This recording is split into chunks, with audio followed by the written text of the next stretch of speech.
Olá, amigos telespectadores do programa Fronteiras da Ciência. Estou hoje com um convidado muito especial que está aqui desde os primórdios. Ele ajudou a montar o Fronteiras da Ciência há 26 anos atrás, o Dr. Ricardo Salum, que é médico otorrino-laringologista, e o tema escolhido por ele é reencarnação, mito ou verdade? Temos muito para falar sobre isso, eu sei que esse é um tema bastante interessante. Fique com a gente que eu vou passar a palavra já para ele. Antes, só vou dar um recadinho do terapeuta ortomolecular Alberto Santini Filho, que convida você, amigo telespectador, a conhecer essa moderna técnica de terapia ortomolecular com reposições via derme a partir de oligoelementos. Ele que tem cursos fora do Brasil, na China, na França, na Bélgica e também no Brasil, tem a clínica em São Paulo e também a clínica em Santos. Para você fazer uma avaliação do seu estado de saúde, você pode ligar no 3232 1909, 13, claro, né? 13 3232 1909. Pode saber muito mais acessando o site santiniortomolecular.com.br e falando que viu no Fronteiras da Ciência, você terá vai pagar a consulta o mesmo preço de antes da pandemia. É isso aí, 2019, de lá de trás, né? E ainda em 10 vezes no cartão, ok? Tá aí um excelente ortomolecular. Doutor Ricardo Salum, muito obrigado pela parceria. Não é um convidado, é um parceiro aqui, né? O Fronteiras da Ciência tem o DNA também do Dr. Ricardo Salum. Ele que, além de médico otorrinolaringologista, ele também é membro da AME, Associação Médica Espírita, e um palestrante aí excepcional. Obrigado pela sua presença. Eu que agradeço. Doutor Ricardo Salum, a escolha desse tema, eu particularmente gosto muito de falar sobre reencarnação, porque acho que hoje a gente tem muitas evidências, né, de que existe a reencarnação. Mas você colocou como um mito ou verdade, porque eu sei que algumas pessoas ainda duvidam disso, né? Então, deixa a palavra para você. Bom, primeiramente, muito obrigado pelo convite. Eu me sinto muito honrado de estar aqui mais uma vez.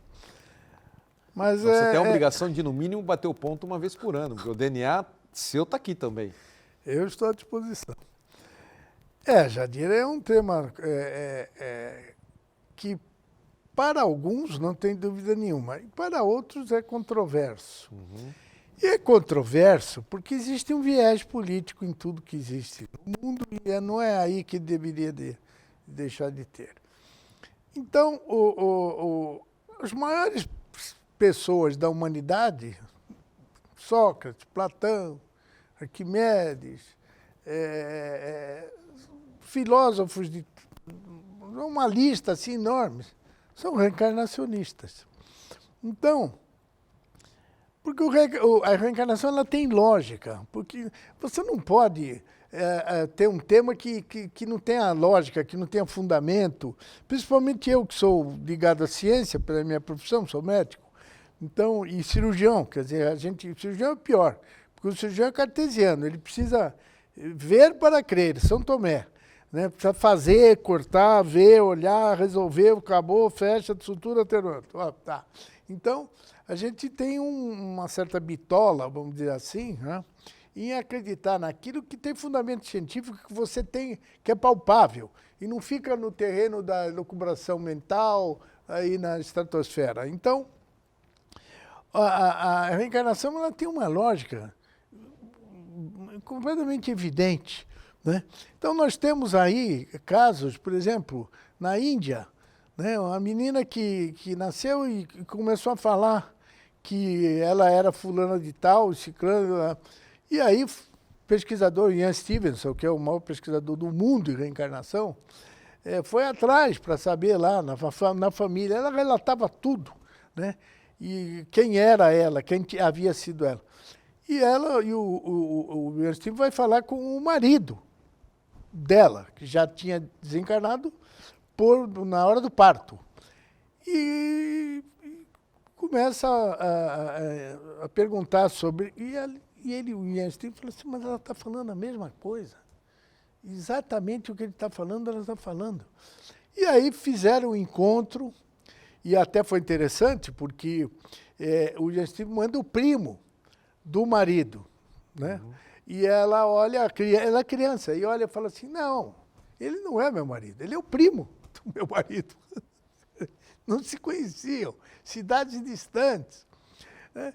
Então o Ian Stevenson ele elaborou muitos casos, inclusive do Brasil, né? Ele era um médico canadense que já desencarnou, né? Tem livros, Reencarnações no Brasil. Em português, temos livros em português dele. Reencarnações no Brasil. Com provas incontestes, né, de que realmente aquilo é uma coisa que aconteceu. O Brian Weiss, que é um americano, o Brian Weiss ele era ateu. É interessante isso, porque parece que, como o Allan Kardec foi escolhido pela espiritualidade, porque o Allan Kardec era um pedagogo, da linha de Pestalozzi, era aluno de Pestalozzi. Acadêmico, né? Acadêmico. Mas ele era agnóstico. Então a espiritualidade escolheu justamente para tirar o viés religioso. Né? Tirar o viés religioso. Ele não tem nada com religião. Ele simplesmente é um cientista observador, né? Muito inteligente. Então, na época que ele codificou o livro dos Espíritos, ele recebeu as mensagens que vinham naquela época. Ele achou estranho, mesa subindo, batendo no teto. Que história é essa de mesa? Resolveu perguntar o que era aquilo. E aí fez a codificação kardeciana. Então, o Brian Weiss, ele era um psiquiatra que começou a fazer terapia de vivência passada. E terapia de vivência passada, você entra num transe mais ou menos hipnótico e tal, e vai lá. Aí ele começou a ver que tinham pessoas que começaram a relatar outras coisas. Ah, eu fui fulano de tal, ciclano beltrano, eu me lembro de tal, e ele, cientista também e tal, começou a ir atrás daquilo que era falado. E começou a comprovar que fulano de tal que falava estava lá morto no cemitério, não sei de onde, ele foi levantar o caso lá, o sujeito contava a vida toda, e ele, um cara com a mente aberta, começou a acreditar que aquilo era verdade. Conclusão da história, ele saiu pelo mundo todo, esteve até no Brasil, para divulgar a teoria reencarnacionista. Né? E um homem que também, cientista, sem viés religioso.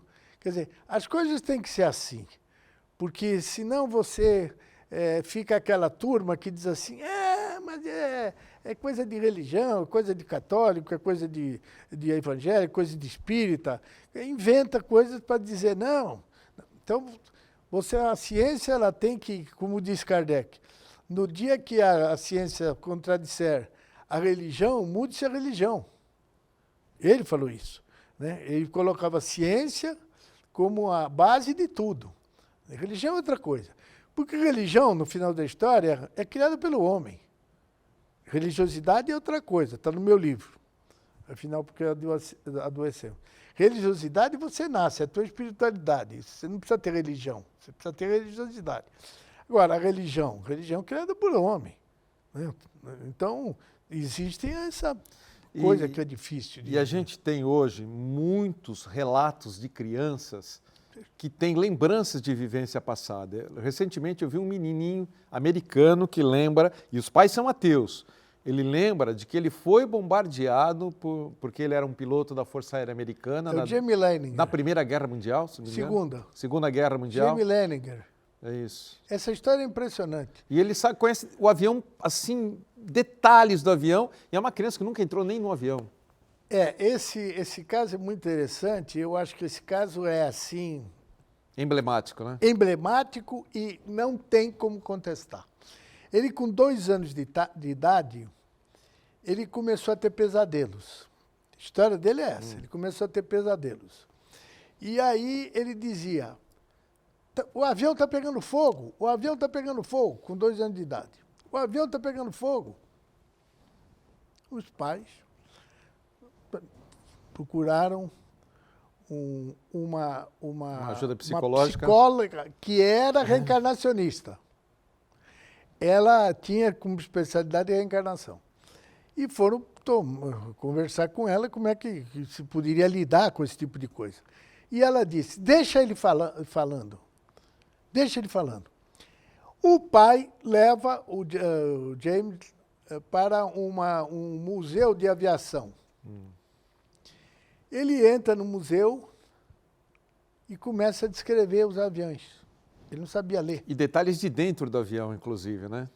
Ele começou a dizer isso, esse avião. E o pai ficou impressionado. E a psicóloga disse, deixa ele falando. Aí ele começa a se interessar pelo avião. Por avião, a gente começa a ganhar brinquedinhos, né, de avião e tal, e tal. E o pai fala, não é possível, ele é ligado em negócio de avião, é isso, aquilo. E aí, o pai fica muito impressionado com aquela coisa e ele começa a falar de pessoas que ele conhecia e que ninguém sabia quem era. E o pai fala aí começa a falar que ele estava num porta-aviões chamado Natoma. O pai procura, não acha nada. Natoma é um nome japonês, mas era um porta-avião americano. E o pai descobre que era um porta-avião americano. E ele começa a citar nomes. Nomes de pessoas. De pessoas, que ninguém sabia quem era. O pai pega uma foto de pilotos da Segunda Guerra com os nomes que ele citava. Eram colegas dele. Eram colegas da Força Aérea, eram pilotos de avião. Isso é interessante mesmo. E ele começa a citar o nome. E aí, o pai tem uma reunião dos pilotos, logicamente que sobreviveram, e leva ele lá. E ele tinha 3 brinquedinhos que ele apelidou. De Alan, Jamie e não me lembro outro nome. Ele apelidou os 3 brinquedinhos. E o pai leva na reunião dos pilotos, que sobreviveram, lógico. Quando chega lá, ele reconhece. Ele fala, esse é o nome dos brinquedinhos. Ele fala quem eram os sujeitos. Quem eram os pilotos. Essa história eu vi, ela é muito Quando ele entra e fala, atrás dele, ele fala, esse é o fulano de tal. Aí o pai pergunta, como é que você sabe? Ele, pela voz. Pela voz. Fala que é. E aí, ele começa a ver o pai, o nome dele é Jamie Leininger, e ele vê que tem um piloto que morreu chamado Jamie Houston. E aí, todo mundo começa a acreditar que ele é a reencarnação de Jamie Houston. E o mesmo nome, Jamie, também. E aí, liga para uma senhora que havia sido a irmã dele, do Jamie Houston. E ele leva o Jamie Leininger, o menino, leva para conhecer a irmã idosa. Quando ele entra, ele chama a irmã do apelido que ele chamava quando ele era vivo. Vivo na outra. Quer dizer, chamou com esse nome. Então, as evidências desse caso do Jamie Leininger, eles são contundentes. Mas aí que vem a pergunta. Como contestar um caso como esse? Como alguém poderia inventar alguma coisa que não fosse a ideia da reencarnação? Que desculpa poderia se dar? Não sei. Aí é que vem a história do sujeito que começa a viajar, que nem a gente fala popularmente, viajar na maionese. Começam a aparecer teorias completamente ilógicas, absurdas, que não tem bom senso nem nada, para explicar uma coisa dessa. Quando ele, com 2 anos, que queixava o fogo está pegando, aí depois eles sabem que o avião caiu na costa japonesa, dominada pelo Japão, e ele caiu na água, dentro da água. O avião pega fogo e ele começa a chutar para poder abrir a escotilha. E ele não consegue abrir a escotilha. Então ele desencarna nas costas do Pacífico, morto, afogado, ou incendiado, não sei, provavelmente afogado, porque apagou fogo. E aí, o que acontece? O pai pergunta onde é, ele fala onde ele morreu. Ele diz, é aqui que eu morri em tal lugar. O pai leva ele lá. Aí ele fica na frente de um barco e aí ele fala, eu morri aqui. Aí ele bate continência, vai embora e nunca mais toca no assunto. Ele resolveu o problema dele ali. Nós temos hoje, como a gente estava falando, muitas crianças com lembranças. Esse é um dos casos mais extraordinários. Esse é considerado o mais extraordinário. Esse é incrível. Mas até entrevistei um aqui, nós vamos falar sobre o Sibérios daqui a pouco também, no próximo bloco, mas é que fica a pergunta assim, sabemos que devemos regressar a uma nova vivência sem lembranças anteriores. Isso o que é? Um erro aí de nascimento? O que pode acontecer para algumas crianças estarem vindo com lembranças tão fortes? O que você acha? Aí é uma teoria. Jadir, eu penso assim, graças a Deus, eu penso por mim, que não Deus nos deu uma amnésia provisória. Eu diria amnésia espiritual. Por quê? Porque eu, na minha filosofia, eu não quero saber o meu passado. Porque provavelmente eu não fiz coisas boas. Vamos gostar, né? Eu tenho essa intuição. Se eu tivesse feito coisas maravilhosas, eu teria a lembrança. Mas eu acho que nós, aqui nesse planeta ainda, de provas e expiações, 99% de nós, e eu me incluo, está em provação, não está em missão. Missionário é 1%, eu acho que nem isso. Que são os missionários, que vêm em missão. A gente vem em provação, para resgatar coisas passadas. Ah, mas eu sou um cara bom, sou honesto, sou bom pai, bom filho, bom marido, bom... O que estou passando, tudo isso que eu estou passando de ruim? Porque o ruim, às vezes, da nossa... Porque a gente sofre também de uma coisa chamada... não é isso, né? A gente sofre de miopia espiritual, graças a Deus também. A gente não sabe das coisas. Então, a gente acha que aquilo é ruim, mas às vezes não é. Aquilo é um remédio amargo que precisa, naquele momento, para você sarar. Você evoluir, né? Exatamente. Então... O que acontece? Nós estamos aqui em processo de resgate. A Igreja Católica Apostólica Romana foi reencarnacionista até 553. O que aconteceu que deixou de ser reencarnacionista? Eu vou pedir para você continuar essa história no próximo bloco, pode ser? Tá bom, lógico. Vou pegar esse gancho, então, do porquê a Igreja Católica não virou mais reencarnacionista depois do ano 553. Bom gancho para o próximo bloco. A gente volta já com o Dr. Ricardo Salum, é rapidinho. Estamos de volta em nosso segundo bloco, hoje conversando com o Dr. Ricardo Salum, médico otorrinolaringologista, palestrante e também membro da AME, Associação Médica Espírita. E deixamos aqui a pergunta anterior, já que o tema é reencarnação, né? A pergunta pode falar. Por quê? Porque a Igreja Católica porque a Igreja Católica deixou de ser reencarnacionista. 553. Porque quando Constantino criou a Igreja Católica, era reencarnacionista. Quando ele criou. Em 553, o imperador Justiniano tinha uma esposa chamada Teodora. A Teodora era uma prostituta, ex-prostituta. E ela era uma pessoa difícil, muito difícil. O que aconteceu? Na época, a teoria da reencarnação existia. O que a Teodora fez? Tinham 500 prostitutas em Constantinopla. E as prostitutas, ativas, lógico, que estavam trabalhando, diziam, a mulher do imperador, a imperatriz, era prostituta. E ela falou, não podia admitir uma coisa dessa, que 500 mulheres diziam para todo mundo que era prostituta. E ela tinha sido. Então, o que ela faz? Ela manda matar as 500 prostitutas. A Teodora. Por quê? Porque ela movida de ódio, né? Ela fala, eu tenho que assassiná-las.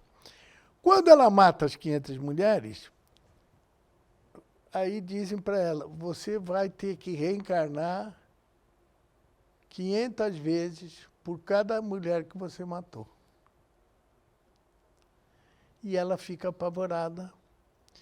E ela cria o Segundo Concílio de Constantinopla, em que ela suborna o Papa Virgílio para entrar em votação no concílio que a reencarnação não poderia existir mais. Então, politicamente, a Igreja Católica deixou de ser reencarnacionista por causa de Teodora.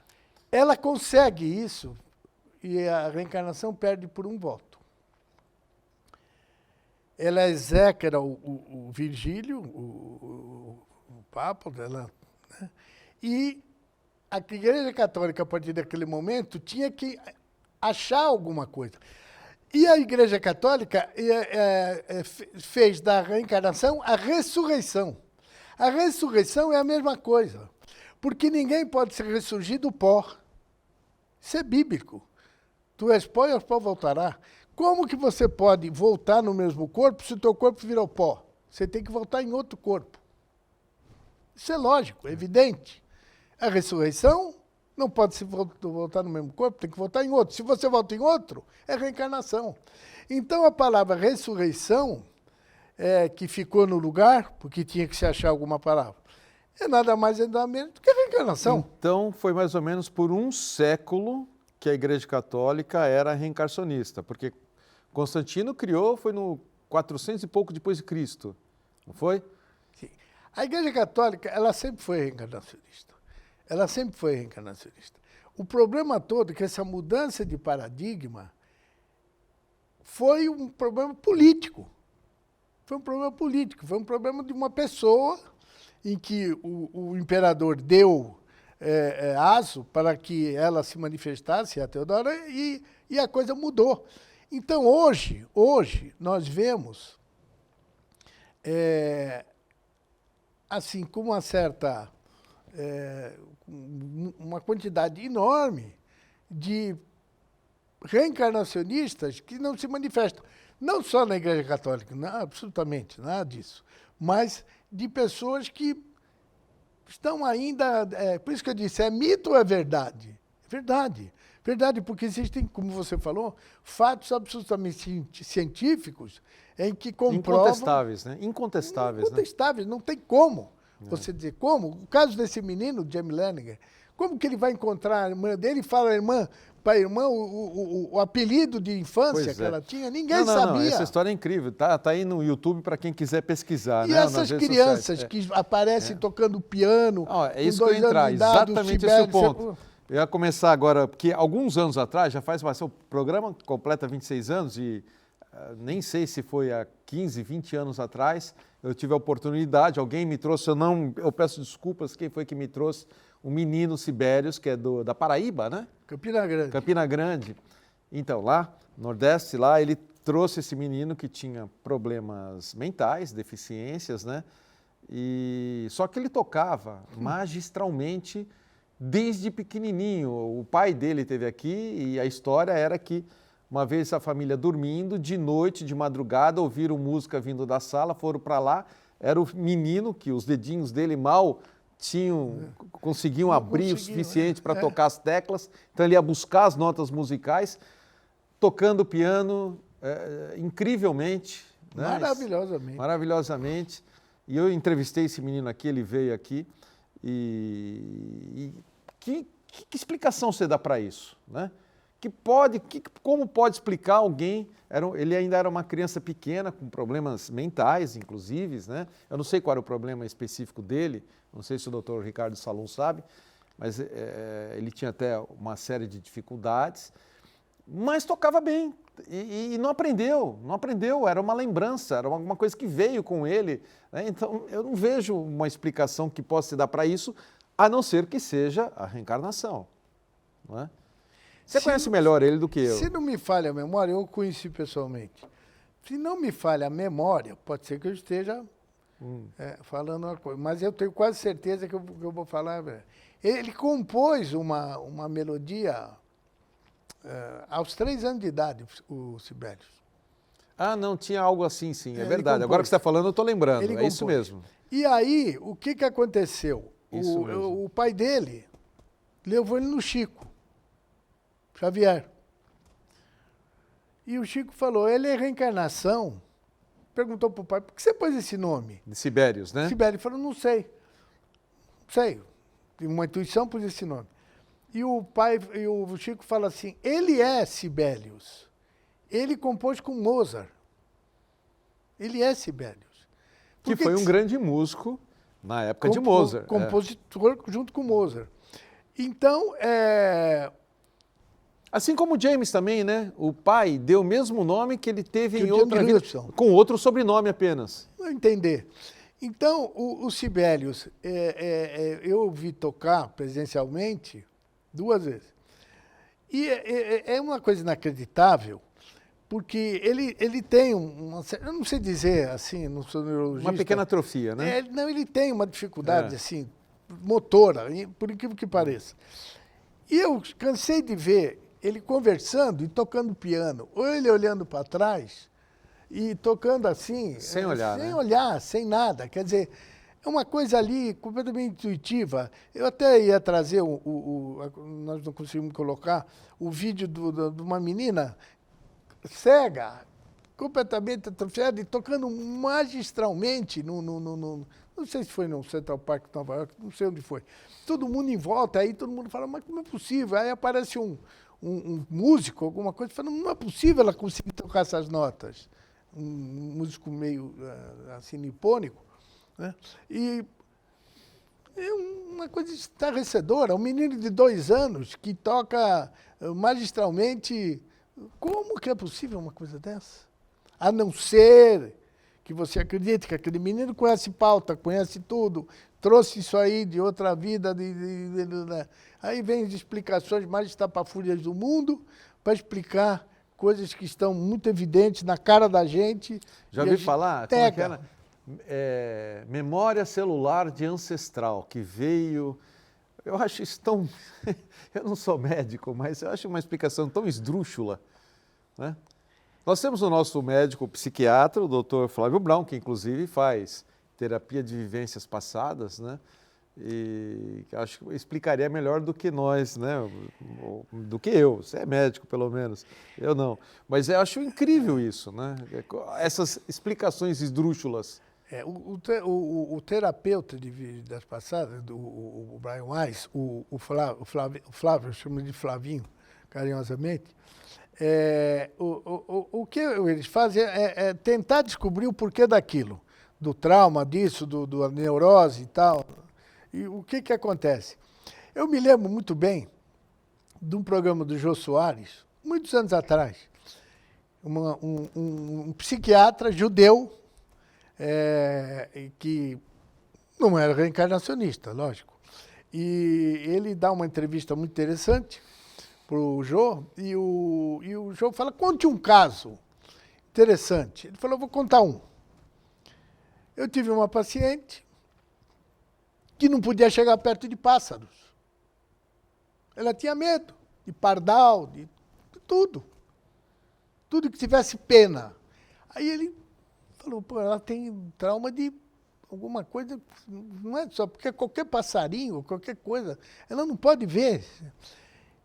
E aí faz uma regressão, faz uma terapia de vivência passada, e ela começa a se sentir incomodada, apavorada, e o que aconteceu? Ela fala, eu caí, eu estou caindo. E ele fala, caindo aonde? Eu estou caindo num poço, num buraco. Mas como é que é? Ela começa a descrever. Assim, está cheio de gansos. Sim, e aí? Ela é criança. Eles começaram a me bicar. O ganso é agressivo. Sim. Principalmente no território dele. Não sei se era um... Então, e aí? E eles me mataram. Me mataram. De tanta bicada, me sangrando abundantemente, eu morri. E aí, o que mais? Ele fala, enquanto eles me bicavam, as penas, porque eles estavam todos em cima de mim, começaram a... E eu vi aquilo pela última vez, que eram penas... Uma das últimas cenas, né? A última cena dela é aquelas penas. Aí ele fala, então, eu já sei o que é. Por que desse pavor de pássaros? Porque tem pena. E aí ele faz a desprogramação, né, daquilo e faz a reprogramação. E aí ele pega uma pena, não sei se sobrou para um coitado de um papagaio, que ele falou que pegou a pena do papagaio, e chega perto dela com a pena, e ela vai ficando tranquila, e ele passa a pena no rosto dela. E aí fala, você está curada. Eu acho que muitas das fobias que as pessoas têm ainda hoje pode ser proveniente de uma vivência anterior, né? A maioria. Porque não se explica por nada, muitas vezes, um medo de altura, um medo de elevador, né? Quantas fobias existem? A maioria vem de sem explicação. Quer dizer, Nessa a maioria vida. tem muitas que são dessa. É. Traumas de infância, né? Essa coisa toda que os terapeutas veem com tanta propriedade, né? Que a gente tem um monte de coisa passada. Aí entra em Jung, entra em Freud, todos os complexos mal elaborados, Eletra, Édipo, aquela coisa toda. Mas muita coisa não tem explicação nessa vida, né? E que você, teoricamente, queria, na terapia de vivência passada, poderia descobrir. Eu não quero fazer terapia de vivência passada nenhuma, que eu já falei para você. Eu não quero saber eu acho que eu não quero saber de nada, do que aconteceu lá atrás, o que está aqui. Deixa eu tocar minha vida e vou fazendo as coisas de acordo com o que eu acho que deve fazer. O doutor Bezerra de Menezes falava assim, o médico espírita não tem direito de se aposentar. O que significa isso? É que o nosso karma deve ser muito grande. Para você não ter direito de se aposentar, porque você tem que ajustar esse negócio todo numa encarnação inteira até quando você puder, porque o que ficou lá atrás é complicado. E nós temos que resgatar, né? Porque nós estamos aqui em processo de resgate. Eu, pelo menos, estou. Então, eu quero resgatar o quê? Não sei, não quero saber. Não, você está certo. Não, você está certo. Eu também penso assim. Se bem que eu já passei por uma TVP com uma dupla que eu já entrevistei aqui. Mas eu acho assim, eu não gosto muito da palavra resgate. Eu prefiro falar processo evolutivo. Estou em evolução. Lógico. Estou em evolução. Mas a gente sabe que é um resgate, porque é a lei da vida, né? Ação e reação. A pena de talião, Jadir, é uma coisa muito mal colocada. Eu acho assim, pelo seguinte, você tem uma doença no coração porque você deu um tiro no coração de alguém, ou você deu um tiro no seu coração e você veio com uma doença cardíaca. Não. Você veio com a doença cardíaca porque você não quis ser, por exemplo, um cardiologista. Você não quis ser uma enfermeira cuidando de enfermaria cardiológica. De vidas. Porque a primeira opção que Deus te dá é por amor. Se você tem uma coisa que você desbalanceou, a balança divina, que é amor, você tem que recompensar aquele negócio. Mas certo. Com amor. Se você vem doença cardíaca, você não quis... Isso dá pano para muita manga, para a gente conversar aqui, vários programas. Doutor Ricardo Salom, eu preciso fazer a agenda do programa, então vou pedir para o Léo colocar a nossa agenda. Eu vou começar então com a farmácia Homeofórmula sobre o ômega 3. Benefícios. Primeiro, já que nós estamos falando do coração, ajuda na saúde do coração, ou seja, ajudando a reduzir os níveis de triglicerídeos no sangue, diminui a pressão arterial e reduz o risco de doenças cardiovasculares. O ômega 3 também ajuda na função cerebral, contribui para a saúde cognitiva, sendo essencial para a memória e concentração e além de ter efeitos positivos em transtornos como a depressão e ansiedade. E também o ômega 3 ajuda na saúde das articulações. Tem propriedades anti-inflamatórias que ajudam na redução de dores articulares e inflamações. Converse com uma das farmacêuticas da Homeofórmula, que fica no Gonzaga, Rua Bahia, 194. Tomou nota? Bahia 194. E tem também o Empório na Rua Tolentino Filgueiras 147. Espaço Teravitas anuncia o curso de magia natural, que será agora no solstício de primavera. Uma oportunidade ímpar de fazer parte desse curso, que ensinará sobre o poder da natureza, a ligação com o mundo espiritual e o conhecimento de si mesmo e a sua mediunidade. A data de início desse curso é 22 de setembro. As inscrições no site teravitas.com.br. No link, basta entrar no site, e clica no link Curso de Magia Natural. E pode tirar informações pelo WhatsApp 13 99 141 7572. E a gente encerra a agenda com a Seichonoye do Brasil, Regional Santos. Você já ouviu falar sobre o ciclo da prosperidade da Seichonoye? É uma oportunidade para transformar sua vida e atrair abundância.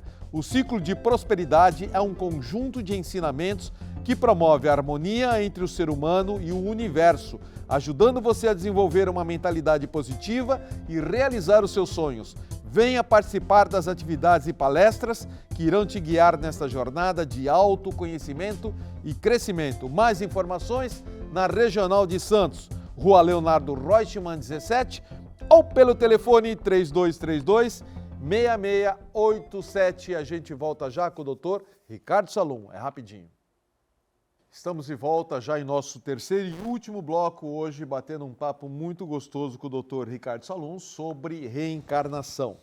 Esse bloco é oferecimento da loja Mago Merlin, que possui a maior variedade de todos os tipos de velas, incensos e incensários, dos mais simples aos mais sofisticados. Pedras brutas e roladas, essências, ervas e banhos para todos os tipos, perfumes atrativos, porta-velas, imagens católicas de Umbanda e africanos e muito mais. E chegou também aquela pedra do ano, que é a purpurita da melhor qualidade.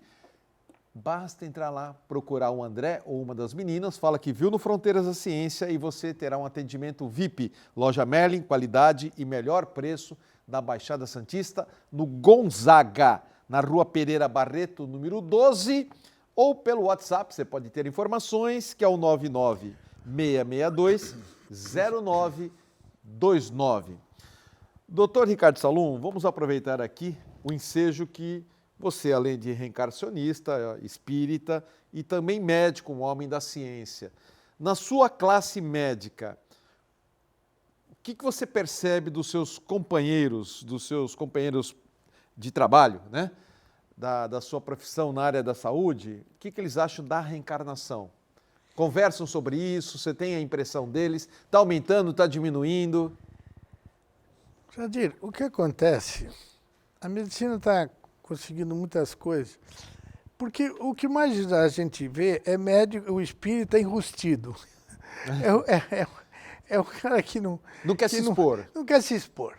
Ele tem uma filosofia reencarnacionista ou espírita que não se manifesta, não sei porquê. Eu tive um colega que uma vez num elevador cheio de gente, chegou do meu lado e falou assim, eu também gosto dessas coisas, sussurrando. Eu falei, você gosta dessas coisas? Que coisa que você gosta? Fiquei assustado, né? Aí ele já ficou assim... Dá para interpretar mal isso, né? Deve ter... Ele... Espiritismo. Eu falei, você gosta de espiritismo? Cheio de gente. No elevador. Ele... eu gosto de espiritismo. Mas então fala que você gosta de espiritismo. O problema é, você está falando de algum pecado, algum segredo de Estado? Então, eu vejo muita gente assim, embaixo do pano. Inclusive, até vou aproveitar o gancho, que é a Associação Paulista de Medicina, na sua sede aqui de Santos, da Ana Costa. Eu quero agradecer ao Leal, presidente, grande cirurgião bariátrico e um grande cirurgião geral, que abriu as portas da Associação Paulista de Medicina aqui em Santos para trazer o termo espiritualidade. Então, nós vamos trazer o Dr. Fábio Nasri, que é um médico conhecidíssimo em São Paulo, tem currículo grande, para falar sobre saúde e espiritualidade, se não me engano, no dia 11 de novembro. É em novembro. Nós estamos começando a fazer a divulgação com folder, essas coisas todas. Então, eu quero agradecer aqui publicamente o leal, né? Porque existe uma carência do médico da espiritualidade. Hoje os congressos, em grande parte, incluindo o Congresso de Neurologia, tem uma parte dedicada à espiritualidade. O Dr. Álvaro Avezum, em São Paulo, professor doutor, com pós-graduação e tudo, colocou o tema espiritualidade na Sociedade Brasileira de Cardiologia. Nós íamos trazê-lo também, e vamos acabar trazendo, mas ele é um homem muito agendado, muito querido em palestras e tudo. E então, os grandes nomes, alguns nomes da medicina tradicional, com currículo vasto, estão sentindo carência e estão expondo o tema espiritualidade. Não necessariamente o tema espírita, mas espiritualidade. Pois é, eu lhe perguntei exatamente porque tanto eu, você mais ainda como médico, mas eu conheço muitos médicos que são espíritas, mesmo fora daquele nosso grupo que a gente já tem, né? Nosso Associação grupo Médico Espírita. Fora da Associação Médico Espírita tem muitos médicos que são espíritas, muitos, eu vejo um número muito grande. Sim, você vê, agora não atuam dentro, às vezes, muitos atuam dentro dos seus centros, o que eu acho maravilhoso, mas não participam, não que seja necessário, da Associação Médico Espírita, mas trabalham nos seus centros, eu conheço também vários, né, que ficam ali humildemente, que eu acho que é legal isso aí, não ficar com grandes divulgações. Faz isso, porque Jesus já falou, a cada um está com as suas obras, não é com as suas crenças. E eu sempre digo, é melhor um ateu caridoso do que um religioso egoísta. Você não precisa acreditar em nada, faça caridade, atue, ajudando os menos aquinhoados. Então, não precisa falar, bater no peito, porque, que nem dizia um amigo meu, você põe a cruz aqui no peito, é mais fácil pôr a cruz no peito do que ter peito de andar com Jesus, entendeu? Então, não adianta fazer essas coisas, tem que fazer caridade, esse é o lema da doutrina. E o reencarnacionismo é caridade divina, porque a doutrina das penas eternas não tem substâncias, não tem como você acreditar que você vai ser apenado pelo seu pai, pelo resto da vida, pela eternidade. A doutrina das penas eternas. Então, se você teve um desajuste, vamos reajustar em uma outra encarnação. Porque tem uma coisa, não dá para reajustar lá no espaço, eu também sou espírita, eu acredito. Não. O problema que você criou na carne tem que ser resolvido na carne. Não pode ser resolvido fora da carne, é aqui. Então você volta para resgatar. E é como eu disse para você não gosta da palavra. Eu também não gosto, mas o resgate tem que ser por amor. Né? Você não precisa vir aqui todo torto, todo arrebentado. Não, você pode vir aqui para ajudar o outro dentro da caridade. Aí você vai colocar a balança do amor no seu lugar, porque você desajustou. Então você tem que reequilibrar. Né? Mas a opção que você tem é essa. Então, a reencarnação é uma bênção divina para que você vá evoluindo e um dia chegue a ser um espírito angelical. Eu vou levantar um ponto interessante agora nessa conversa. Eu tenho uma dúvida. Será que, por acaso, já que a gente regressa em várias oportunidades a essa vida no planeta Terra, será que nós não temos uma espécie de um ID, ou seja, uma identificação que ela se mantém constante ao longo do nosso tempo, como um RG, né, que identifica você, como um CPF que identifica você, mas alguma coisa espiritual que volta para a carne? Eu estou perguntando isso porque tinha uma teoria, eu nem sei nem como que está, em que pé está isso, de um delegado em Curitiba, já aposentado esse delegado, em que ele era espírita e ele acreditava piamente, até por algumas pesquisas que ele vinha fazendo, que nós voltávamos com a mesma impressão digital. Era o nosso ID espiritual.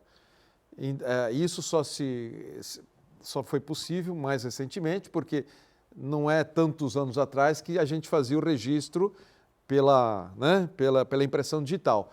Mas ele começou a ver algumas coincidências de pessoas que morreram e voltaram e tinham características semelhantes. Então era uma teoria dele, Eu achei interessante. Será que não existe alguma identificação ou um ID, né, que continua com a gente, que possa nos identificar? Jadir, essa história da impressão digital eu nunca tinha ouvido falar. Agora, eu acho um pouco estranho porque gêmeos univitelinos não têm a mesma impressão. Sim, são duas pessoas diferentes. Não tem a mesma impressão. Então, você veja uma coisa, eu acho assim, cada um de nós tem o ID mesmo, nós temos um RG, né, que é eterno, porque nós somos imortais, mas que nós vamos trabalhando. Nós vamos trabalhando essa coisa. À medida que nós vamos reencarnando e evoluindo, porque nós fomos criados para sermos felizes. Se nós não somos, o problema é nosso, não é de ninguém. Porque Deus não iria querer a infelicidade de um filho. Nem um pai terreno quer, imagina o Pai Celestial. Então, nós temos que ter um entendimento das coisas, e muitas vezes aí vem a dor como um mal ainda necessário, porque o remédio amargo às vezes é necessário para curar uma doença. Uma grande cirurgia é preciso para que se cure alguma coisa, e é um transtorno, uma coisa. Então, nós temos que fazer a nossa evolução através dos nossos processos, que nós podemos resolver de boa, como diz aí a turma jovem, de boa ou não de boa. Então, ou você resolve aquele problema que você tem, entendendo que aquilo é necessário, ou você vai ficar marchando no mesmo lugar, marcando o passo. Mas aí está dentro do âmbito emocional, espiritual, mas eu digo no aspecto físico, como a ideia da impressão do professor digital. Lá. Você acha que pode haver alguma coisa que nos retrata como sempre, em toda a eternidade, algum registro? Nós temos é uma teoria apenas, Não, né? nós temos um arquivo chamado perispírito. É um arquivo. Nesse arquivo está armazenado todas as nossas encarnações, desde a ameba, porque nós fomos evoluindo de uma coisa unicelular para nós passarmos até hoje Homo sapiens com a consciência lógica, vamos dizer assim. O animal tem a consciência fragmentária, mas tem inteligência fragmentária, tem. Até o vegetal tem. Isso tem estudos que mostram. Não dá nem para falar. O doutor Zé Nilson fala sobre isso, do mundo vegetal, né? A inteligência do mundo vegetal. Colocar um polígrafo. O polígrafo é aquilo que usava-se antigamente para detectar mentira, e hoje não vale mais no meio criminal. Colocava-se polígrafo na planta, e aí o camarada dizia assim, eu vou acabar com essa planta e vou destruir a planta. E tinha um registro. A planta registrava no polígrafo. Aí o outro falava assim, que planta maravilhosa, eu vou abraçar e beijar. O registro era outro. O animal sabia, o vegetal sabia. Imagina o animal, então, mais evoluído. Então, nós temos o nosso arquivo perispirítico que está tudo armazenado. Né? Por que você não põe a mão no fogo? Porque você sabe que pôs a mão no fogo já tantas vezes e queimou que você não vai pôr mais. Está lá no seu arquivo, no perispírito. Então, isso tudo vai se transmudando, ou seja, transmutando, vamos dizer assim. Você sai daqui, deixa teu corpo, você leva teu corpo espiritual, que é o perispírito. Está lá, é matéria, quintessenciada, mas é matéria. O mundo espiritual é matéria, não é espírito. Espírito ninguém sabe o que é. Espírito, nós somos a semelhança do Criador, em espírito. Não é que nem na Capela Sistina que eu vi lá a imagem do homem lá. Não, não é isso aí. Nós somos a imagem e semelhança do Criador na parte espiritual. O que é o espírito? Ninguém sabe e eu acho que ninguém vai saber. Porque você vai... Quem é Deus? Quem que vai saber quem é Deus? Então, Deus está em tudo. A melhor teoria para Deus é o universo holográfico. Que a melhor coisa que... Holografia, você sabe o que é? Você conhece holograma. Você pega uma maçã e faz um holograma. Um holograma. Você pega depois o holograma e fatia em 10 vezes, aparece a maçã inteira. Em 1000 vezes, aparece a maçã inteira. Em 1 milhão de vezes, aparece a maçã inteira. Cada pedacinho de 1 milhão tem a maçã inteira. Isso é Deus. Deus é o universo holográfico. Que os físicos quânticos, o Russell Sheldrake, o David Bohm, eles falam isso, tem um livro sobre isso aí. Quer dizer, um livro para cientista como você, engenheiro, porque é muito difícil entender isso aí. Mas o universo holográfico, Deus está em todas as partes, nas menores possíveis. Agora, se ele te criou como um ser imortal, ele criou você. Você tem a sua identidade e sempre vai ter a mesma, né? Agora, você vai mudando essa coisa toda. Na reencarnação, você traz tudo, aquela bagagem que você teve e vai adquirindo novas bagagens. Até um dia que você se torna vai se agregando, né? Somatório, né? Doutor Ricardo, a gente está em cima da hora, eu queria falar do seu livro. É muito importante falar do meu livro, vou dizer por quê. Porque o meu livro é um livro em que eu doei todos os direitos autorais, todos, para o meu Centro Espírita e de Caridade, Dr. Luiz Monteiro de Barros. Que ajuda muita gente, né? Esse centro, alimentação, né? Nós temos uma atividade cursos, social, né, muito grande lá. E eu gostaria até de pedir, solicitar, rogar, que entrasse em contato com o centro, falar com o João, eu não trouxe telefone, né? Não trouxe telefone, para comprar o livro no centro, porque quando compra no centro, reverte todo o numerário para o centro. Quando compra para a internet, reverte para o editor. Não que eu não queira que reverta, porque eu adoro meu editor, o Arnaldo. Mas se comprar no centro, reverte os meus direitos para o centro. E nós já vendemos praticamente no país 5 mil livros. Porque como chama o livro, o título? Afinal, por que adoecemos? E afinal, dois pontos. Por que adoecemos? Ponto de interrogação. Nós estamos esgotando a segunda edição. A primeira foi 2.500 e a segunda 2.500. Se puder comprar no Luiz Monteiro, melhor ainda. Tem o endereço, é Silva Jardim, né? Número 1. Número 1, né? Silva Jardim, número 1. Eu não trouxe o telefone, mas se pegar lá... Silva Jardim, vai ter que a pessoa vai ter que comprar. Com o João, fala com o Joãozinho, aí faz o Pix, em nome da instituição, e reverte para a instituição. Então, afinal, por que adoecemos? Eu não esqueci de Você já veio aqui no programa falar sobre esse tema, né? Já trouxe o livro. Mas, então, esses assuntos todos estão lá no livro. Então, tem um monte de assuntos, são vários capítulos, fala sobre a experiência de quase morte, a morte e o morrer, desencargos coletivos, por que adoecemos, que é o título, é um capítulo. São as aulas que nós damos aqui no curso de Saúde e Espiritualidade, Ciência, Saúde e Espiritualidade, aos sábados à tarde, que já tem quase 30 anos que a gente dá. 30 anos já? 20, ele é mais velho que o Fronteiras? Eu sei lá, acho que é. O Zé Nilson, eu, a Márcia, o Flávio, o Fernando Guimarães. É uma turma grande que ministra aulas. Muitos convidados, aqui, né? Que vem de São Paulo. A Irvênia, atualmente né? É mais a turma daqui que tá dando esse curso aí. Então, a gente pegou todas essas aulas e palestras de incêndios, então colocou num livro, que foi o Zé Nilson que ficou me instigando para enquanto eu não fizesse esse livro aí, não publicasse o livro, ele fica... Que bom que ele fez isso, né? Que bom. Vamos agradecer o Zé Nilson por isso. Está revertendo para... Doutor Ricardo Salum, é um prazer inenarrável estar contigo aqui. Eu também. Junto com nossa turma de médicos que citamos aqui, ajudou a construir o Fronteiras da Ciência desde do embrião, né?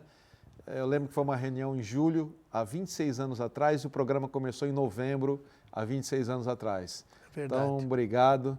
Você está aqui. Eu que agradeço. Parabéns, porque esse programa é referência e não é por acaso, não. Graças aos meus convidados, como você, a gente consegue estar aqui no ar. Agradeço. Próximo programa será com o professor Ari Brito, showman aqui de Santos, palestrante, professor universitário, fundador e diretor da marca Pessoal Treinamentos, gerente comercial da TV Tati Band Litoral, um professor aqui da nossa universidade, o Ari Brito, e o tema que ele escolheu é intolerância. Muito bom esse tema. Obrigado, doutor Ricardo Salum, mais uma vez, viu, de coração. Eu que agradeço, Dadir. E a você, amigo telespectador, mais uma vez, obrigado pelo carinho de sempre, pela audiência. Fica com Deus, paz, saúde e prosperidade.